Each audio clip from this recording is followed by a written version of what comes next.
Welcome to the Irish Farmers Journal Weekly Podcast, brought to you by Ornua, the home of Irish dairy. Hello, Patrick Donoghue here, news editor with the Irish Farmers Journal, and welcome to this week's podcast.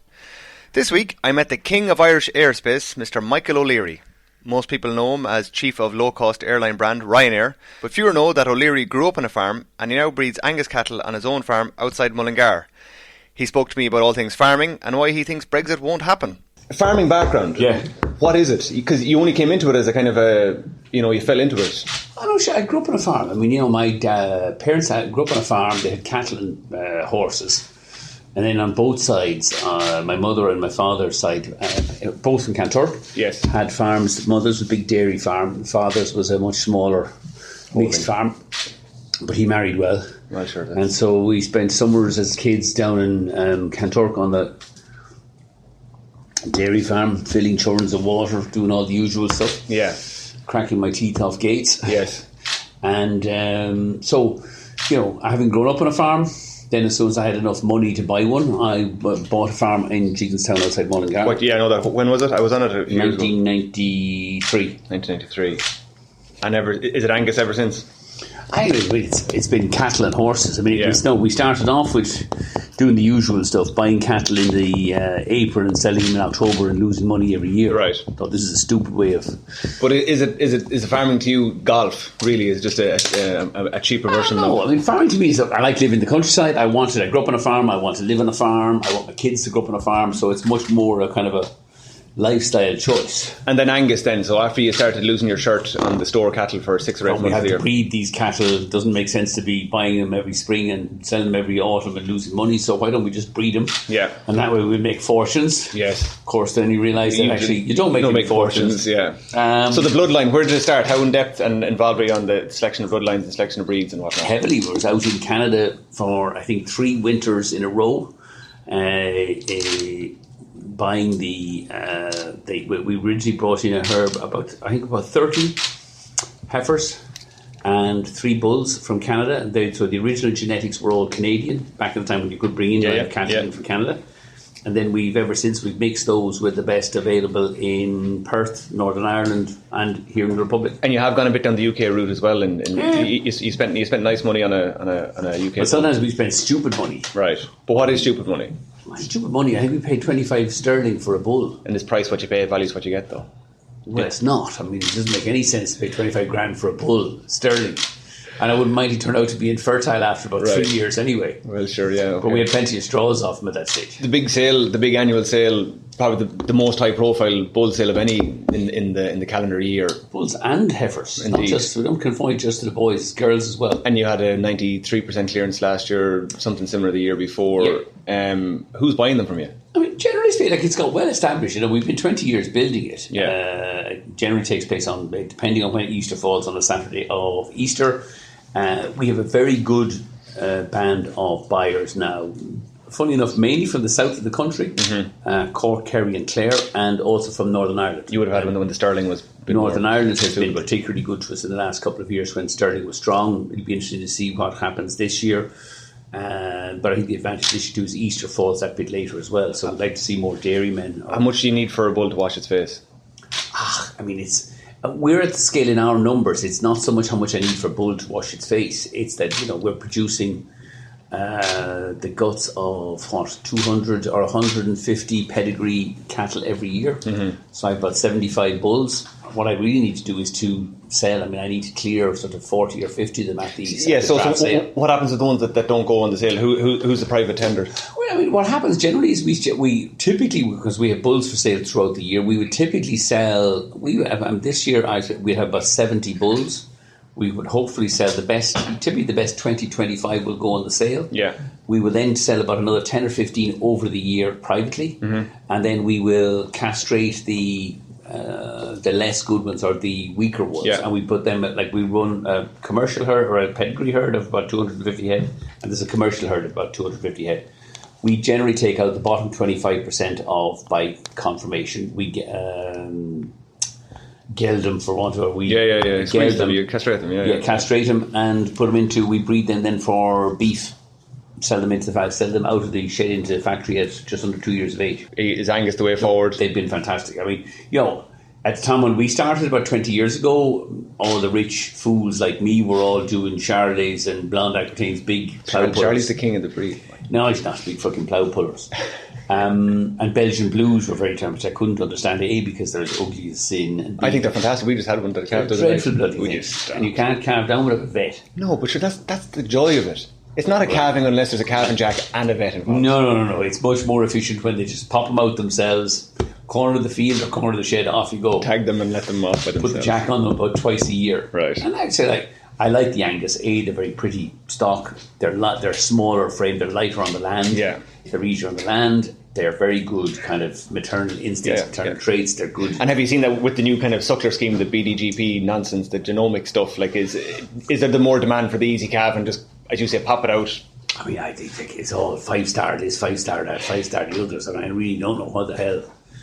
Who came up with the 5-star rating? But fine, if that's what that's what they want, then that's what we'll provide them with. Yeah, the Angus fits in nicely. Yeah, it fits in well. So I think actually it's a good breed. One, because for the pedigree guy, they're reasonably easy to manage. I didn't want to be there paying full-time vets bills, of course. But also then the dairy guys have long since realised you want kind of the cow to lactate each year. So put an easy calf on them. You don't want to put a bloody Charlet on. I know, come on. So stick a Hereford or an Parliament. Herefords tend to get redheads, whereas nice black Angus. Funny, I don't think Brexit will happen. I think the British will realise they've made such a spectacular balls of it that within 18 months, I think they'll change their minds and decide they should stay in. Is Theresa May just playing a very bad game? She looks, I really want Brexit, but behind the eyes, she's telling a different story. She's playing the political cards she's been dealt with. I mean, she wouldn't be Prime Minister if it wasn't for Brexit.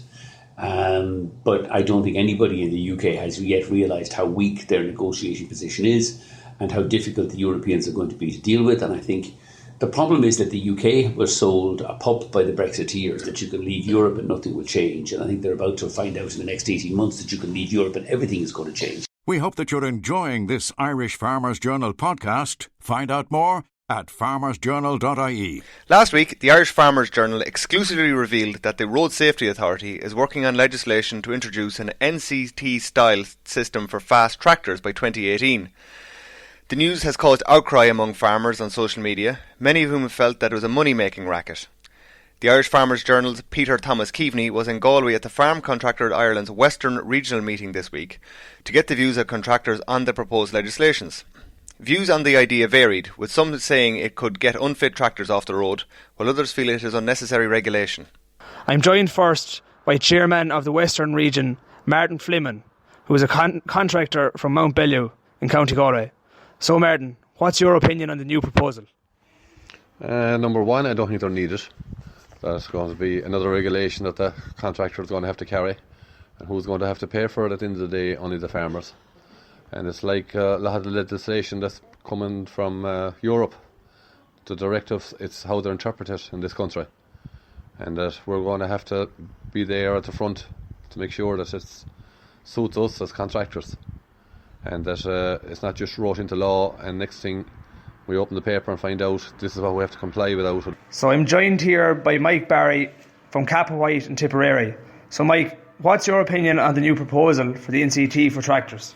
A joke, number one, because really and truly they'd want to get the centres up and running first and lay down a curriculum that fellas could actually go away and have a look at first before they introduce any law.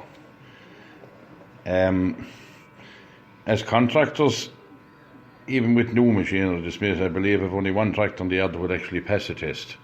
So the majority of fellas through the country have nothing that'll pass a test.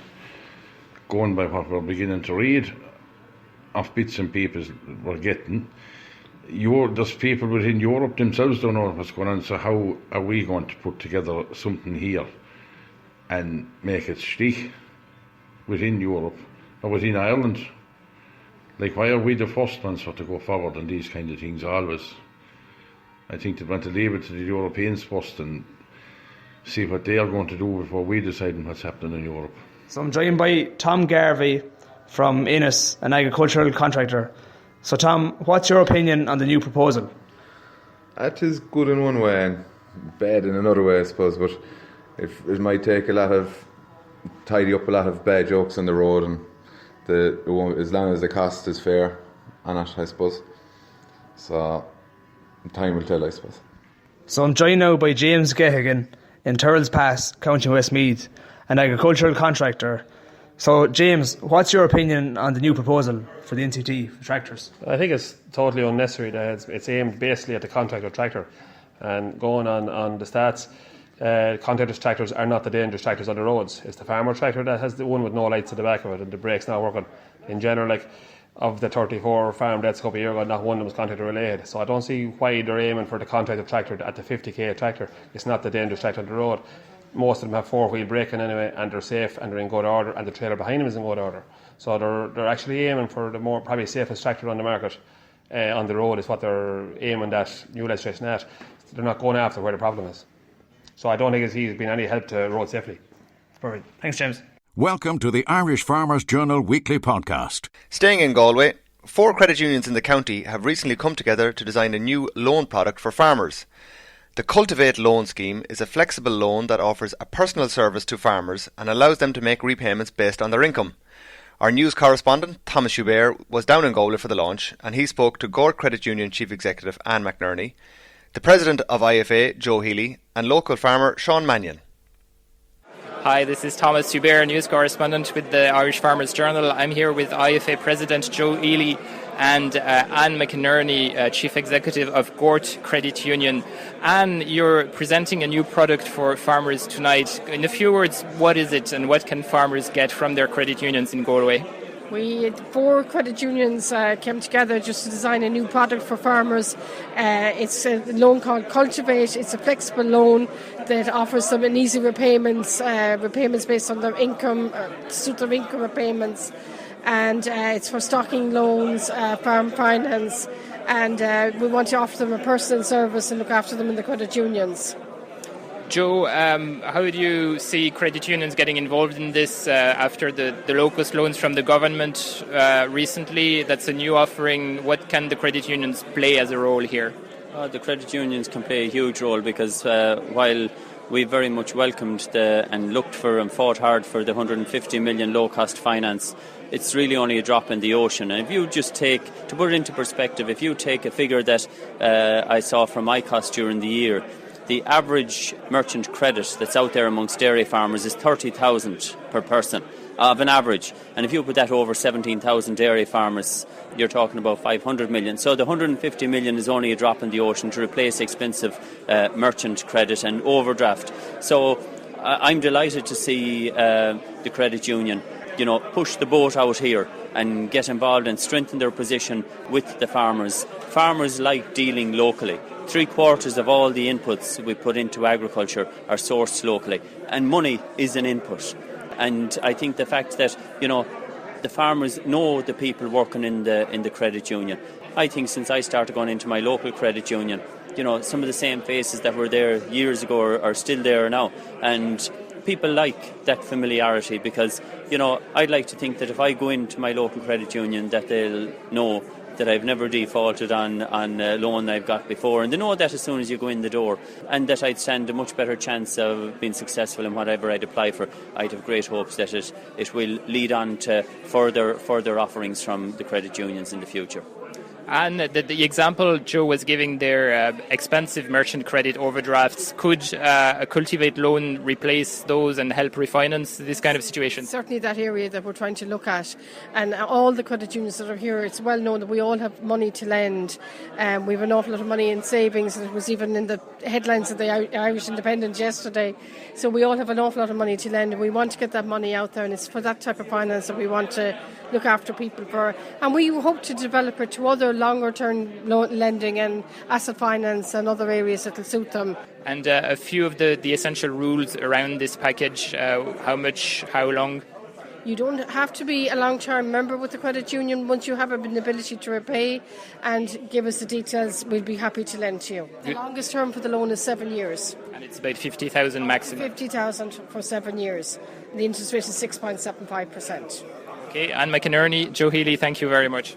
I'm here with Sean Mannion, farmer in County Galway. Where do you farm? What kind of a farm do you have, Sean? I'm farming in Abenakmoy. It's mainly dry stock we have. Myself, it's sheep. I have 50 lowland Joes, early lambing. My father's 150 lowland Joes, and we've also 30 suckler cows on the home farm. So the credit unions around here are starting a new loan scheme for farmers. You've been hearing from them and getting the details. Is this something that could be useful to you? Yes, I believe it's definitely something that could be useful to me being a young farmer under the age of 40 and having the green cert. Given the different TAMS applications, so what I mean by that is I would have 60% grant aid available to me, and in order to maybe, whether it's to build a parlour or whatever, if it's sheep equipment you want to buy, or if it's a sheep race or a weighing scale or whatever the case may be, it may be a sheep shed or whatever it is, well then you need to access capital, and I believe it's one of the major constraints for young farmers is to access capital. And from here tonight we can see that 50,000 is the max we get over a seven-year period at a relatively low interest rate at 6.75%. So I believe that is very beneficial to young farmers going forward. Just maybe to make the comparison with the banks, sometimes with the banks there's business plans required, and there's a lot of different constraints when you do go looking for a loan, and sometimes you may have to fill out a document up to 35 or 40 pages. From what I hear tonight here, it's easily accessed, and I don't think them type of constraints is with that loan. And would you already deal with the credit union maybe for your own personal finance, or do you know the people there? Do you think there's a proximity that could be useful? Yeah, I would have personally. I would have experiences with the credit union. I would have maybe some savings with the credit union from a very young age on the farm.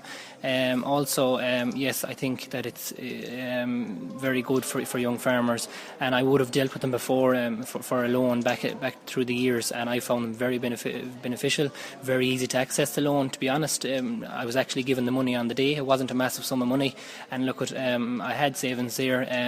I had 100%. I was very, very happy with the service the credit union gave me. I have no complaints at all on it. Okay, Sean, thanks very much. You're listening to the Irish Farmers Journal podcast. News correspondent Peter McCann was in Belfast for the Northern Ireland Institute of Agri-Science conference on the implications of Brexit and agri-food. There he spoke with David Porter, a farmer from New Zealand, about what happened in his country when subsidies were removed in the 1980s. David said New Zealand might be seen as the shining beacon of hope now, but at the time it was brutal, and some farmers were even forced to walk away from their farms. Hello, Peter McCann here, Northern Ireland correspondent with the Farmers Journal. I'm at an event outside Belfast by the Northern Ireland Institute of Agricultural Science about the implications of Brexit for Northern Ireland agri-food. During the question and answer session, David Porter from Timaru in the South Island in New Zealand spoke about how the removal of subsidies affected his family farm. I'm joined by David now. David, can you just explain what happened in New Zealand when subsidies were removed and how it impacted on farmers? We were a typical family farm. We were arable cropping and sheep, and we had the misfortune, I suppose, as it turned out, to buy a bit of land the year before the subsidies were removed. And at the time it looked a good investment. It made all kinds of economic sense, but as it turned out we lost a third of the income when the subsidies were removed, and from our point of view we nearly lost the lot. It was very tough going, and to show how tough it was, my brother ended up, the money that he borrowed to buy the farm, he ended up having to put it on an interest-only mortgage, and just when he should have been paying it off about 25 years after we bought it, he started paying it off then. But from a wider point of view, as far as agriculture goes, we look at New Zealand agriculture here now, and we look at it as a shining beacon of free market agriculture. But at the time, the word I'd use is brutal, what New Zealand agriculture went through. And not only agriculture, the farming side, but the support industries, the processing industries, everything was really tough. There was small towns, villages in the countryside were completely devastated. I remember driving from Timaru to Christchurch on a regular enough basis and seeing the villages on the way just slowly becoming ghost towns, quite literally ghost towns. People just walking away from their houses, and on the farms there were ones who walked away from their farms as well because there was just no way out for them. How did the government arrive at a situation where they removed subsidies? Was it political pressure for it, or was it something that just had to happen economically? New Zealand was basically bankrupt. Right. There was what you would think of as a right-wing government in there, but they had this idea that they would subsidise agriculture to increase exports to get more money into the country, but they just put more and more money into subsidies, and the subsidies pushed agriculture the wrong way. They produced a lot of low-value items, and the government were paying more and more money out, and there was no industrial base to get the money in.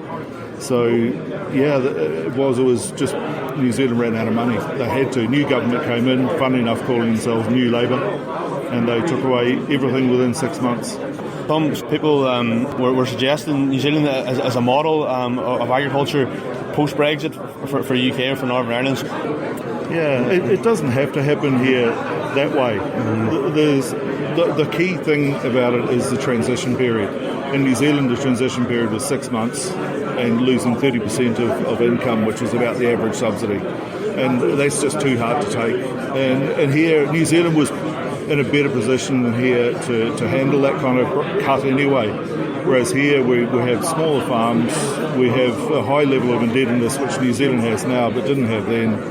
And the tightness of agriculture at the moment, there's not a lot of profit being made already in agriculture, and if you take away the subsidies, that's just going to exacerbate that situation. Some call it hard medicine, I'd call it brutal. The Irish Farmers Journal podcast, online at farmersjournal.ie, on the Irish Farmers Journal app, and on iTunes every Thursday. This week, our tillage editor Andy Doyle spoke to Dietrich Trice, an agricultural consultant in Ukraine. Trice spoke to Doyle about the developments in farming in recent years and why access to finance for farmers in Ukraine is so difficult. Hi, this is Andy Doyle from the Farmers Journal, and I'm talking here with Dietrich Trice, who is an agri-consultant in the Ukraine.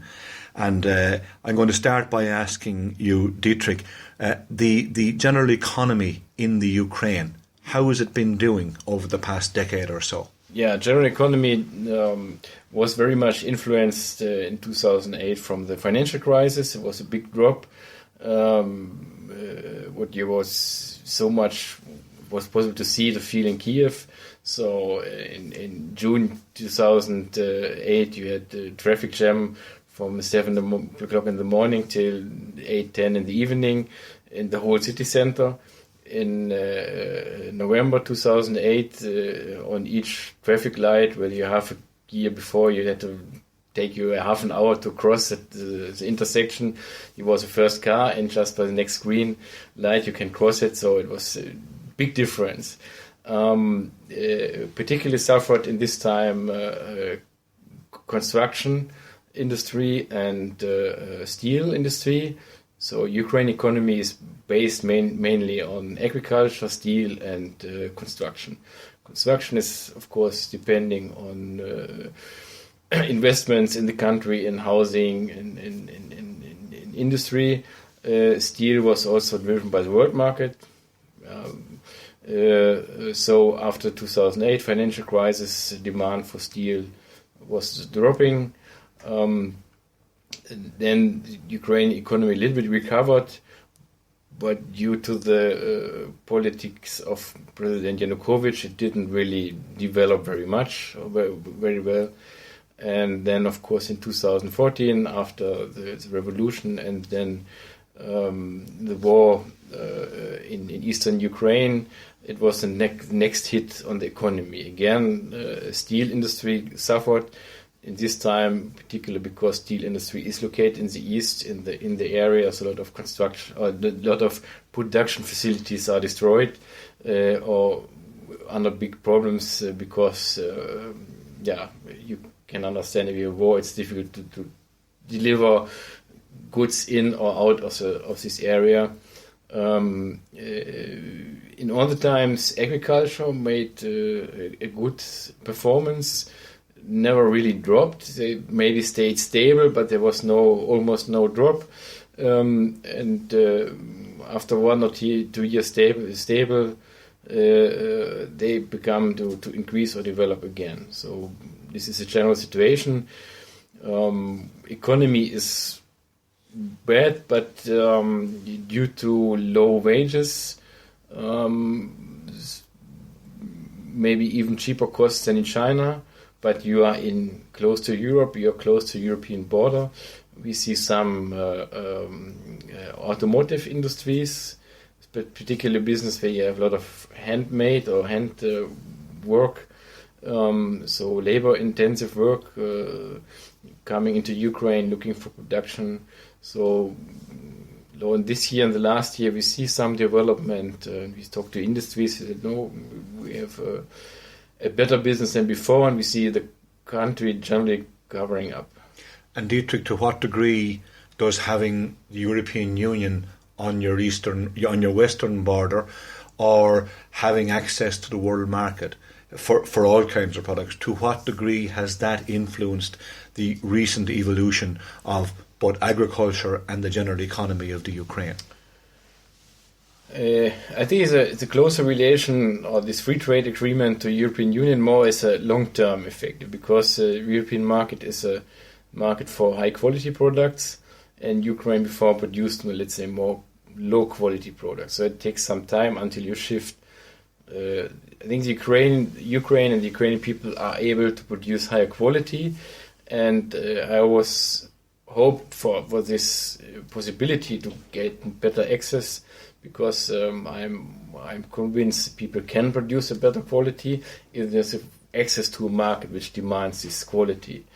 Because the education of the people is good, and let's say they're able to do it.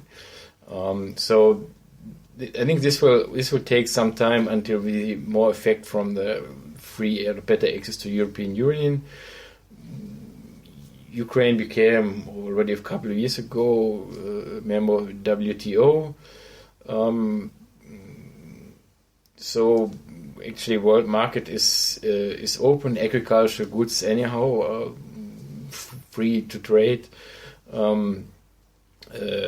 Unfortunately, animal products are limited to deliver to EU. Though this is also not at the moment a driven or factor for improvement. They are only very limited in possibility to deliver to the European market due to quality standards which are not met in Ukraine at the moment. This will take some time, and the European Union, of course, is not very keen to let animal products into the country or into the Union, because they expect, let's say, problems with the local producers when they get cheaper products from Ukraine. But for you, in the businesses that you're involved in farming, and that's predominantly grain, you're now selling mainly to the world market rather than the local market? I mean, we as, let's say, our farmers sell mainly to local dealers, but of course we have an internal need of 23 million ton of grain for seeds, food, all kind of local needs, and production of 70 million tons of grain, so means 2/3 or more than the half leaving the country and go in the world market. So of course we are mainly producing for the world market. And that will mainly go out through the Black Sea, Odessa, down your main river arteries? Yeah, mainly it goes actually by either by railway if it's a longer distance, or a shorter distance by truck to Odessa, Black Sea, and big market is Mediterranean Sea, so Northern Africa, Near East. With places with let's say, we have advantage because closer distance and than probably United States or Southern America. Dietrich, I can't conclude this interview without asking you about the unfortunate war that continues in your country. For us in Western Europe and in Ireland, we hear relatively little about it. But I'm guessing that the same as wars anywhere, they do tend to influence a people and its economy, etc. Could you give us a quick update on what it is doing in Ukraine at the moment? The biggest effect on the war, what let's say probably every Ukrainian feels, is the drop in economy. If you talk with people from abroad, and we have war in the country, and a lot of people think that it's dangerous all over the country. So my family lives in Kiev. For us, the war is the front line is 800 kilometers away. We don't feel, hear it, except from the news, and of course we get more news than you in Ireland. But for me, it's the same TV news like for you, but more intensive. Like I said, we feel it by dropping in the economy. We feel, of course, the change of the market. Before, Russia was the main trade partner, and today European Union became the main trade partner for Ukraine. So particularly in livestock products, Russia was a big market, and it totally disappeared, or very much disappeared. So we see it more indirect and not direct. So for me, it's far away. So I don't see it, feel it, hear it, because it's far away. But what's the influence on the economy, on life, particularly in the first years, we were afraid that our tractor drivers, combine drivers, were asked to go to the army, and they're difficult to replace. So we trained them for long term. So this would be a big problem for us if we will lose, or we would have lost some of our well-trained tractor drivers. We had to give one truck for the army, but generally life is safe. There's no shooting in Kiev, or so we can live a normal life. And is there any feeling that this can end in the near future? Unfortunately not. Can I ask you, how has agriculture developed in the Ukraine over the past decade or so? Well, after 2008, after the financial crisis, we saw a limited drop of agriculture due to lower prices for agricultural goods, and the Ukrainian farmers had to get to adapt to the, let's say, to another price level. But this price level also changed for supply as for the agricultural goods. But then it started to develop again, and regardless, sometimes different times, particularly in the past 3 years, agriculture developed very well. It never dropped. It stays, and even in 2014, when the Maidan and wars and the revolution and the war in the east started, agriculture production stayed stable, and this it's still further developed. So when we talked about a decade ago about roughly 45-50 million production of grains overall in Ukraine, we're talking about this year for about 70 million tons. So that's a significant increase in the capacity of the country. When we visited with you in 2008, at that time when the country was beginning to drive forward its agricultural output, we saw a lot of relatively poorly developed farms and farmyards. What will that look like today? Is that today a modernised agricultural farmyard with new equipment, new buildings, etc., or is it more acres going in from the old system with old equipment? I think the acres didn't change very much since 2008. They probably added some areas, but not very much. But mainly today it's difficult to see the old equipment you probably saw still in 2008. Most of the old equipment is replaced. And it's much more input. You probably wouldn't see too much buildings very likely, since you have in Western Europe or in Ireland smaller farms, you see more farm buildings. In Ukraine, you have a larger farms. Sometimes we're talking that from one place cultivated about 10,000-15,000 hectares. So you have only one place where you have building, where you can see buildings, elevators or storage capacities, but then for 20-40 kilometers nothing new, because most of them are planted from one place. So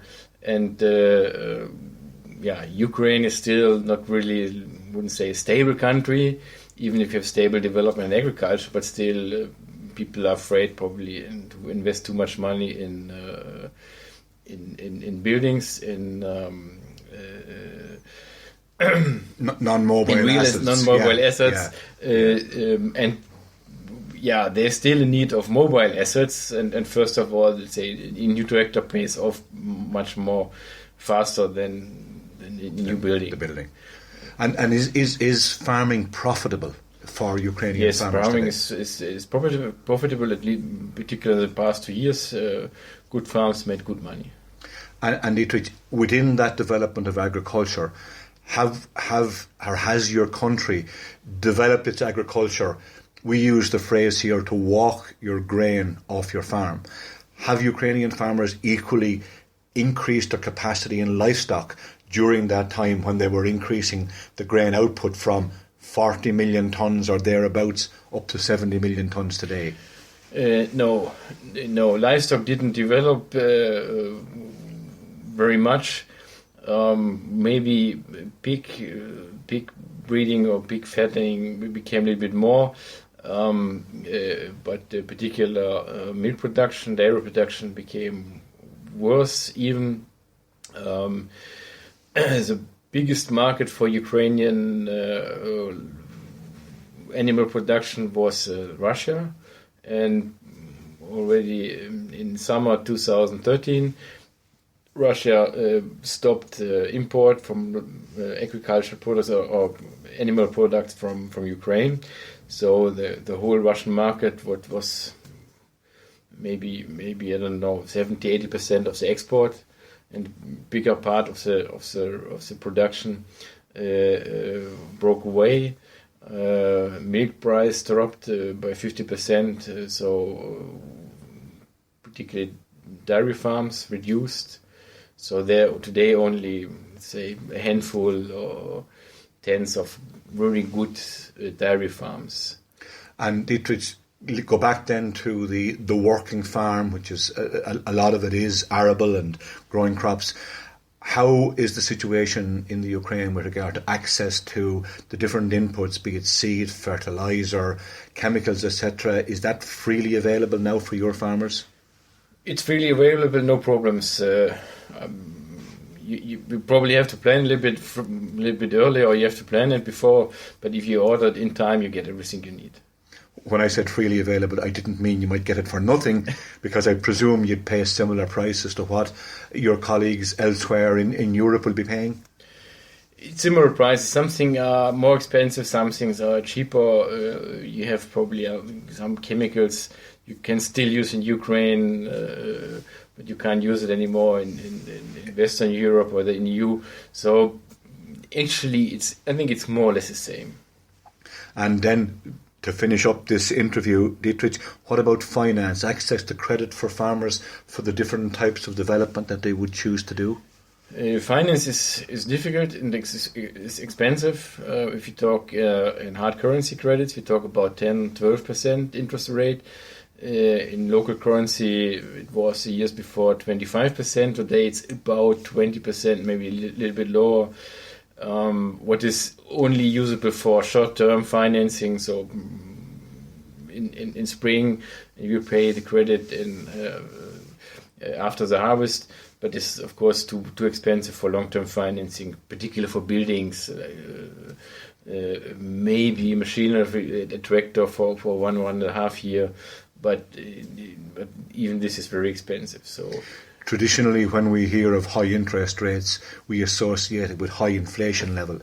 Is there a high background inflation that's helping those interest rates? Yes, of course. The inflation rate was about 25%. So, let's say according to the inflation rate, it's not so big interest rate, but inflation rate is somehow a theory. Yeah? If you buy today, it doesn't mean that in 1 year it will be 25% more expensive. So I don't know people taking long-term finance in local currency. Dietrich, thank you very much. And you can read the full interview with Trice and Doyle in next week's Global Focus. We hope that you're enjoying this Irish Farmers Journal podcast. Find out more at farmersjournal.ie. Finally, the Agri-Careers Fair is just 2 weeks away, and the excitement for Ireland's biggest and best agri-jobs event is building. Organiser of the event, an Irish Country Living careers editor, Mary Phelan, spoke to our consumer editor, Ciara Leahy, about the range of roles on offer at this year's fair. Hi, my name is Ciara Leahy, consumer editor in Irish Country Living, and I'm here with my colleague Mary Phelan, who's our careers editor.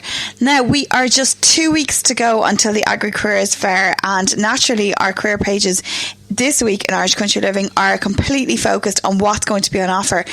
Mary, what is the main thing our readers need to know about the fair this week? Okay, Ciara, well, people seem to be under the impression that there are only jobs for graduates and young people at the Agri-Careers Fair, and I would like to tell you otherwise. I want to dispel that myth. There are definitely a lot of opportunities for graduates. There's a lot of graduate programmes, but there are a huge amount of opportunities for people who are, mid to senior level in their current positions and would like to change jobs. And really, when we established this fair, first and foremost, we have always been about providing jobs or creating a platform where people could come and explore the job opportunities for them, whether they're just out of college, whether they're 20 years into their career, or whether it's an on-farm farming position. So lots of opportunities. Great, Mary. So tell me some of the companies that are recruiting that especially are looking for not just graduates but more experienced people for their company. Okay, so IFAC, for example, will be looking for 20 fully qualified accountants at this year's fair, and they have another 10 positions that are for graduates and trainees. So IFAC were telling me that they normally recruit on a 2/3 versus 1/3 basis. So 2/3 of the people that they take on generally are mid to senior level accountants, while 1/3 are normally graduates. And when IFAC is looking for graduates, they generally tend to go to colleges to target them. So they're actually coming to the Agri-Careers Fair with a very different type of candidate in mind. And they were saying that they actually find that a lot of people that come to them are those who don't want to be based in Dublin anymore, who are looking for jobs down the country. So if you're an accountant in Dublin city centre, for example, maybe you're in one of the big firms and you want to move home, you want to build a house on the farm, this would be the perfect opportunity for you to talk to IFAC and see where there are positions located around the country. Absolutely, and I suppose on top of that, it's great for rural Ireland that more experienced people are coming out of the cities back home, and adding that experience into the local community. Yeah, exactly, bringing their expertise home. Brilliant. I was reading Dairy Gold. They're looking for experienced people for positions as well. Yeah, so Dairy Gold, and I guess the beauty about a company as big as Dairy Gold is that they have several locations. So there are jobs in their Mitchellstown plant, there's jobs in their Mallow facility. So some of the roles that they're recruiting for at the moment are lead buyer, group central warehouse manager. They're both in Mitchellstown, while in Mallow they're looking for an environmental health and safety coordinator. They're also looking for a vet, a site production planner, and a QA systems and compliance manager in Mallow. Now you can see just kind of how senior those jobs are, how much experience you would need. They're really good quality jobs. So that's just in Mallow, but Dairy Gold is also looking for a maintenance fitter in its Lombardstown site and a quality manager in its Mogeely site. And then just in terms of, they also do have positions maybe for people who don't have all of these kind of years of experience in the working world. So they're looking for 5 retail sales assistants across various locations in Munster, and they're looking for 3 lab technicians in Mitchellstown. And they were saying for those lab technician roles, they require less experience. So there's really a very broad spectrum kind of with Dairy Gold in terms of experience with the positions they have on offer. Absolutely. I suppose what's great about the Agri-Careers Fair is, I suppose, anyone that's interested in these jobs can obviously just read a spec online, but by going to the Agri-Careers Fair, you can go in, talk to the people that are actually hiring, that are going to be involved in the jobs, and get a really good sense of what the job is going to be about. Yeah, and I think, if you are very interested in any of these positions in these companies, I mean, you come along on the day, you are looking for tips, you're looking for insights. They could tell you things that you could rehash in your interview, and it's going to kind of really help you maybe compared to other candidates. Absolutely. I mean, really, it's an opportunity, I would think, to make a first impression. And what I noticed last year was that a lot of people on the day were actually wearing suits. Suited up, they ready were to suited go. up, they had their ties, they had a stack of CVs under their arm, and they meant business. And you're absolutely getting those tips to help you in the interview, and it could be the difference between you getting the job and not getting the job. Yeah, exactly. Tell me, Liffey Meats and ABP in the meat processing sector, they're looking for people as well. Yeah, so ABP announced this week that they will be recruiting to fill 141 jobs. That is a lot of jobs. That's a huge amount of jobs. Again, in very rural parts of Ireland. ABP has facilities in Cahir, County Tipperary. They are also up in RD. They're in Clones.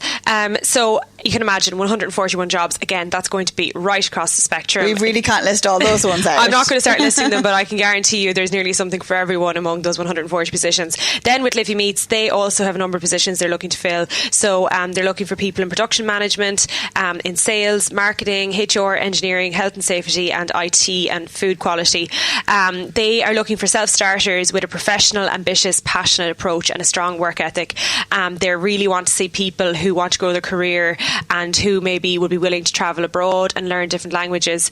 And they were seeing that experience in the meat industry would be a benefit for anyone coming to them, particularly if you've experience in the areas of production and food safety. So again, that could open doors for a lot of people out there who do have that experience. Absolutely. And I know that they are looking for people with experience in the industry, but I suppose what's interesting about what one of the jobs you did mention is HR. I mean, it just goes to show that you don't necessarily need to be working in the agri industry to look for jobs at the Agri-Careers. I mean, companies involved in agri have got positions right across the board. So, it's definitely... Oh, absolutely. I mean, I think anybody who has a degree in business and commerce should be seriously looking at the ag sector, because a lot of the jobs, and I'm writing about this every single week, they tend to be HR, accountancy and marketing. I mean, there are three very big strands of business degrees, and then IT and technology is another area as well, that if you have a degree in those particular areas and you have any interest in ag machinery or tractors, there are lots of jobs out there. I should also mention on the meat processing front that Irish Country Meats is also recruiting for trainee production managers. Again, they want ambitious individuals who have good business acumen and people skills. And the trainee production manager roles, there's two available in Camolan and County Wexford and one in Meath, and then they're also looking for people in sales and business development. Obviously there's some great jobs on offer in agri businesses, but not to forget those farm roles. So there's some really good on-farm roles available as well. Yeah, of course. And when people hear Agri-Careers Fair, a lot of people will think farming. A lot of the jobs aren't strictly on farm, but there are on-farm roles too. Again, that's something that we want to emphasise. So FRS Farm Relief Services will be recruiting to fill between 30 and 35 on-farm roles at the fair. They actually have a constant rolling requirement for that number of farmers at the moment. They have been telling me on the phone about a shortage of trying to get people, particularly during the spring. And then for people who are interested in going to the Middle East and making a whole load of money and saving it, there are, again, FRS recruitment this time. They're looking for 25 to 30 dairy farm managers for roles in Dubai and Saudi Arabia. The salaries are between 45,000 and 55,000, and they're tax-free, and your package can also include accommodation and flights. So maybe you want to save a deposit for a house, you want to get a lot of money together. You've get some really good experience, yeah. And if you have experience in dairy farming, I mean, that's a fantastic opportunity. The other thing I would say is that we just got some information yesterday that there are also, I think it's 2 roles in Chile. Farming roles, dairy farming roles in Chile. I don't know, should we be promoting this? Because there's going to be Irish mammies across the country going, don't go to the Agri-Careers Fair because I don't want my to go son abroad. or daughter might end up in Chile. I know, I but just they think are how great exotic. opportunities. Yeah. Absolutely, how great exotic opportunities. is that? Yeah. So that's pretty much all I have to say at this very moment, but that is really just a flavour of what there is available at the fair. And look, we have 2 more weeks to go. There's going to be more jobs on offer, and these are just an overview of what's going to be there. Mary, give us the details again about the Agri-Careers Fair. It is on the 30th of March in the RDS main hall, and it's not just a jobs expo. There are lots of talks from people who have already made their careers in the industry who will be giving lots of advice. How much does it cost to get in? Free. Absolutely free. And maybe after the 30th of March, Mary might get a good night's sleep as well. So, thanks, Ciara. All the information about the Agri-Careers Fair in this week's Irish Country Living. The Irish Farmers Journal podcast online at farmersjournal.ie, on the Irish Farmers Journal app and on iTunes every Thursday. Brought to you by Ornua, the home of Irish dairy.